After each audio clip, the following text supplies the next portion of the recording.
সারা বাংলাদেশের মানুষ আজ কাঁদছে। এমন একটি নেত্রীকে আমরা হারিয়েছি যার ছায়াতলে এই বাংলাদেশের প্রত্যেকটি রাজনৈতিক সংকট, রাষ্ট্রের সংকট, গণতান্ত্রিক সংকট কাটিয়ে ওঠার জন্য দেশটিতে এবং খালেদা জিয়া সবসময় হাল ধরেছেন এই জনগণকে সাথে নিয়ে। কে ভিন্ন মতের, কে ভিন্ন ধর্মের কখনো তিনি বিবেচনা করেন নাই। তিনি দেশকে মাথায় রেখে দেশের মানুষের কথা চিন্তা করে নিজের সুখ শান্তি, নিজের ভালো থাকা কখনোই তিনি চান নাই। কতবার অসুস্থ হয়েছেন, মৃত্যুর দ্বারপ্রান্ত থেকে ফিরে এসেছেন, দেশের বাইরে নিয়ে যে চিকিৎসা করার জন্য চেষ্টা করেছেন, কিন্তু উনি কখনো যান নাই। উনি বলেছেন দেশের মাটি এবং দেশের মানুষের জোটভাবে দেশ ছেড়ে কোথাও যাব না। এই দেখেন লাস্টে এসেও তাকে লন্ডন নিয়ে যাওয়ার কথা, দেশের বাইরে নিয়ে যাওয়ার কথা, তিনি স্পষ্ট বলেছেন যে না, আমার মৃত্যু হলে দেশের মানুষের মধ্যে হোক, দেশের মাটিতে হোক, এই মাটিতেই আমার জানাজা হবে, এই মাটিতেই আমার যেন দাফন করা হয়। আজকে তার কথায় আজকে দেখেন সারা বাংলাদেশের মানুষের যে আকাঙ্ক্ষা ছিল, আল্লাহ পাকের কাছে যে প্রার্থনা করেছিল, দোয়া করেছিল, আল্লাহ আমাদের নেত্রীকে, আমাদের গণতন্ত্রের মাকে তুমি ফিরিয়ে দাও। দীর্ঘদিন মৃত্যুর সাথে পাঞ্জা লড়ে আজ রাতে সে শেষ নিঃশ্বাস ত্যাগ করেছে। এ যেন সারা বাংলাদেশের দম বন্ধ হয়ে যাওয়া একটা অবস্থা। কিছু বলার নাই, ভাষা হারিয়ে ফেলেছি। আকাশ বাতাস স্তব্ধ হয়ে গেছে, মানুষের ভাগ রুদ্ধ হয়ে গেছে। আল্লাহ পাক পৃথিবীতে কাউকে চিরদিন বাঁচিয়ে রাখবে না, আমরাও চলে যাব একদিন। তবে এই চলে যাওয়াটা কত বেদনাদায়ক, কত কষ্টের, কত কঠিন, এটা মুখে বলে বোঝানো কষ্ট।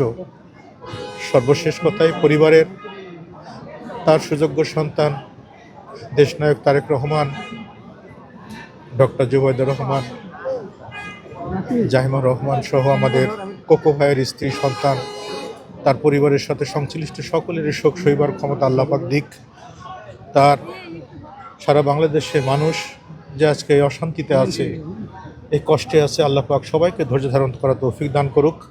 আশাবাদ ব্যক্ত করে আল্লাহ পাকের দরবারে তার ব্যস্ত নসিব কামনা করেই কি বলবো, বলার কোনো ভাষা নাই। সবাই মিলে দোয়া করি আমরা, আল্লাহ যেন তার নেক বান্দা হিসেবে কবুল করে নেন।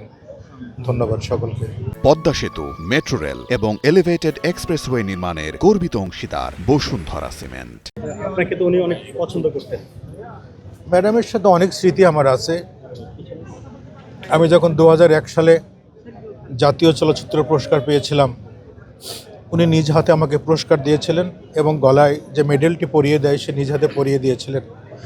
আমি গত রাতেই সেই ছবিটি বারবার আমি দেখছিলাম, আর চোখের কোণায় বারবার অশ্রু ঝুলছিল। যখন জাসাসের সেক্রেটারি ছিলাম দীর্ঘ 7 বছর, ম্যাডামের সাথে দীর্ঘদিন ওনার কাছাকাছি বসে কথা বলার সুযোগ হয়েছে। ভীষণ আদর করতেন আমাকে। আমি গেলেই হাতটা বাড়িয়ে আমার শরীরে হাত বোলাতো, মাথায় হাত বোলাতো। ম্যাডামকে নিয়ে অনেক কাজ করার সৌভাগ্য আমার হয়েছে এই দলের জন্য, দেশের জন্য। কিন্তু আমি সাংস্কৃতিক কর্মী, উনি খুব পছন্দ করতেন, খুব ভালোবাসতেন আমাকে। অফিস শেষ করে যখন প্রয়োজন হতো আমাকে ফোন দিতেন যে তুমি একটু আসো, কথা আছে। যে কোনো অনুষ্ঠান হলেই নির্দেশ দিতেন যে এই কাজগুলো করো, এইভাবে করো। আমার সমস্ত অনুষ্ঠানে ম্যাডামকে বললেই উনি কখনো না করেন নাই। উনি বলতেন যে তোমার অনুষ্ঠানে যেতে আমার ভালো লাগে, যেখানে গেলে একটু আমার শত ব্যস্ততার মধ্যে একটু প্রশান্তি পাই, একটু ভালো লাগা কাজ করে। তো তোমার অনুষ্ঠান হলে আমাকে বললো, আমি যাব। আমি 100 জনের আয়োজনে, 200 জন আয়োজনের অনুষ্ঠানেও ম্যাডাম চলে গেছেন, কখনো প্রশ্ন করেন নাই যে কত বড় প্রোগ্রাম হবে, কী প্রোগ্রাম হবে। আমরা হচ্ছে ম্যাডাম আসেন, এখানে ভালো কালচারাল প্রোগ্রাম আছে, ভালো ভালো আয়োজন আছে, আমাদের নজরুলের প্রোগ্রাম, রবীন্দ্রনাথের প্রোগ্রাম, আমাদের প্রতিষ্ঠাবার্ষিকীর প্রোগ্রাম, দলীয় বিভিন্ন প্রোগ্রাম। সে প্রোগ্রামগুলো যখন করতাম উনি থাকতেন, আমাকে সাহস দিতেন, দিক নির্দেশনা দিতেন, সমস্ত রকমের সহযোগিতা করতেন। আজকে মাথার উপর থেকে সেই মা চলে গেছে, কখনো আর ডাকবেন না, কখনো সে নির্দেশ দিবেন না, কখনো সেই দিক নির্দেশনা দিবেন না, কখনো বলবেন না যে বোনের একটা ভালো অনুষ্ঠান করো, আমি যাব। এই জায়গা থেকে বঞ্চিত হলাম। কয়টা স্মৃতির কথা বলবো, অনেক স্মৃতি।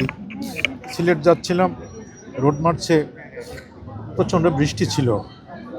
আমরা ভিজতে ভিজতে সব অনুষ্ঠানে যাচ্ছিলাম। আমার গায়ে প্রচণ্ড জ্বর। উনি কাছে ডেকে আমাকে নিজের হাত দিয়ে মাথা মুছিয়ে দিয়েছিলেন এবং ইলিয়াস ভাই আমাদের যে মারা গেছেন তাকে বললেন যে এই ছেলেটিকে নিয়ে হাসপাতালে ভর্তি করাও, তাকে চিকিৎসা দাও, তাকে তুমি নিজে টেক কেয়ার করে তার বাসায় পাঠিয়ে দিও। এই যে এই আদর, এই ভালো লাগা, এই ভালোবাসাটুকু আর কখনো পাবো না। একজন নেত্রী হিসেবে তিনি যা দিয়েছেন, যা বলেছেন, সত্যিকার অর্থে মায়ের আদর, মায়ের ভূমিকায় তিনি ছিলেন। সমস্ত সন্তান আজকে মাহারা হয়ে গেল, রাজনৈতিকভাবে আমরা মাহারা হয়ে গেছি। আল্লাহ পাকের হুকুম, আল্লাহ পাক তাকে ব্যস্ত নসিব করুক, তাকে নেক বান্দা হিসেবে কবুল করুক। আমরা যেন সবাই মিলেমিশে তার রেখে যাওয়া সমস্ত কাজগুলো বাঁচিয়ে রাখতে পারি। তার দিক নির্দেশনা যা ছিল, তার যে ইচ্ছা শক্তি ছিল রাষ্ট্র পরিচালনার ক্ষেত্রে, সবগুলো যেন আমরা সবাই মিলেমিশে সমাপ্ত করতে পারি। এখানে দল মত নির্বিশেষে, জাতি ধর্ম নির্বিশেষে দেশকে সামনে রেখে আমরা যেন সবাই ঐক্যবদ্ধভাবে কাজ করে তার যে সুন্দর গণতান্ত্রিক একটা দেশ গড়ার যে স্বপ্ন, সেই স্বপ্ন বাস্তবায়ন করার জন্য আমরা কাজ করতে পারি, সে আশাবাদ ব্যক্ত করছি। তার আল্লাহ ব্যস্ত নসিব করুক।